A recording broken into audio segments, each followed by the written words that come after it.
Bonjour à tous et bienvenue à cette nouvelle édition de la revue de la presse camerounaise. La quasi-totalité des tabloïds en kiosque ce matin s'intéresse à ce qu'on peut qualifier de guerre entre le MINAT et Maître Aliscom.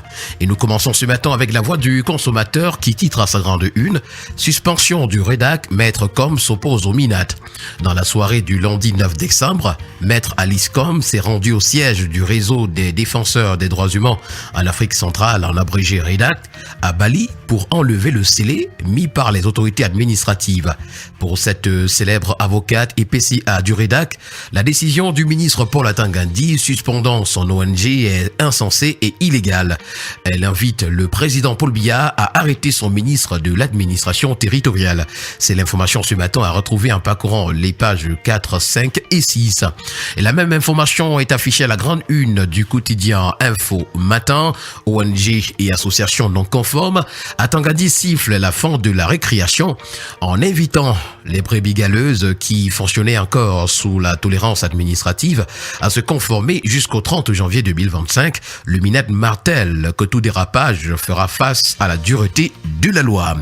Sanction contre les ONG ce matin à la grande une du quotidien d'information républicaine. Le drapeau, c'est Paul Atangandi qui explique.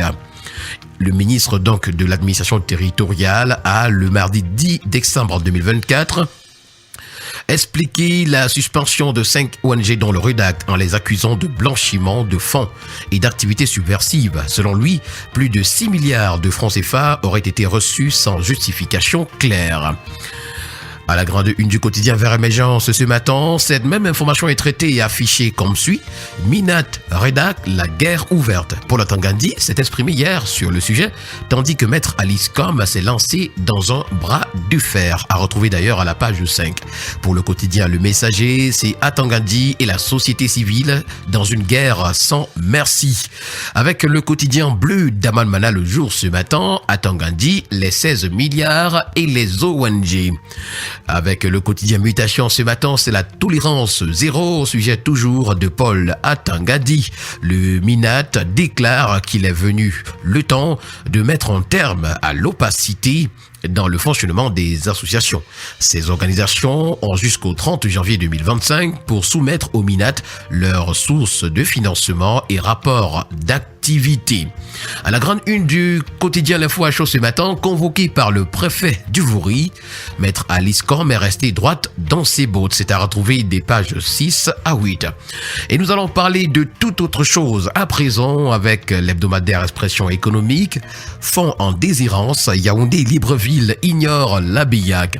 Invité à prendre part à une séance de travail le 9 décembre dernier à Yaoundé, les responsables de la Caisse des dépôts et consignations du Cameroun et du Gabon ont décliné au motif de plusieurs manquements de la Banque des États de l'Afrique centrale qui veut s'immiscer illégalement dans la conduite de ces entités hors de son giron. L'information est à retrouver ce matin en parcourant la page 6 du journal. Avec le quotidien L'économie en parle du budget de l'État, retrouvons les financements alloués au secteur agricole qui reste d'ailleurs faible. Il y a 22 ans, à Maputo, au Mozambique, le Cameroun s'engageait pourtant à octroyer 10% de son budget pour le développement de l'agriculture, ce qui n'est pas fait jusqu'ici. À la grande une du tri-hebdomadaire, le soir, on parle de l'affaire MTN contre Baba Danpulo. Vigilance de tous les instants à retrouver ce matin, alors que le PDG du groupe MTN est annoncé au Cameroun. Dans un contexte marqué par le contentieux qui oppose les sociétés du consortium Bestinver, dont Baba Danpulo est le promoteur, aux sociétés MTN Cameroun SA et Chococam SA, suite à la braderie en toute illégalité de l'ensemble du patrimoine de Baba Danpulo au pays de Nelson Mandela, la prudence devrait être de mise côté camerounais pour la protection des intérêts camerounais, car le mépris affiché et assumé de la part des autorités sud-africaines vis-à-vis de Yaoundé mérite une riposte proportionnelle, nous renseigne ce matin à la page 3, le tri hebdomadaire. On parle également de santé ce matin avec le quotidien de la santé qui parle de la 4e édition du concours d'excellence académique d'Afra Pharma. d'Afra Pharma récompense les futurs talents de la santé de l'Université des Montagnes. Et puis une santé clé pour vaincre la résistance aux antibiotiques en Afrique, c'est une interrogation. Également à lire dans les colonnes du quotidien de la santé ce matin, briser le silence, la reine d'Ossouillé et la lutte contre les mariages précoces s'est retrouvée. Forum Libre, dans sa parution de ce matin, s'intéresse au ministère des Marchés Publics en nous présentant le bilan satisfaisant en 2024 ainsi que les projections prometteuses de 2025. Nous continuons avec le quotidien Nouvel Horizon qui s'intéresse au Minfopra et ses 450 agents de l'État révoqués.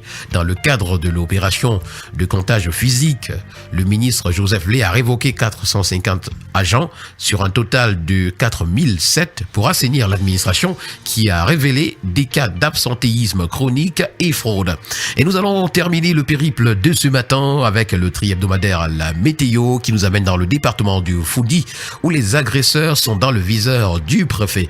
Lors de la reconstitution des faits, le 9 décembre à Yaoundé du meurtre d'un stagiaire de la CIATV, Emmanuel Mariel Digden, avertit que tous ceux qui vont s'hasarder à troubler la quiétude des populations dans le département auront la réponse des forces de l'ordre. Et voilà qui met un terme à cette sortie de la revue de la presse camerounaise. Merci à vous, mesdames et messieurs, d'avoir été à l'écoute. Rendez-vous demain pour une nouvelle sortie. D'ici là, portez-vous bien et surtout, n'oubliez pas qu'acheter un journal, c'est participer à l'édification d'une société libre et transparente dans notre très cher et beau pays, le Cameroun.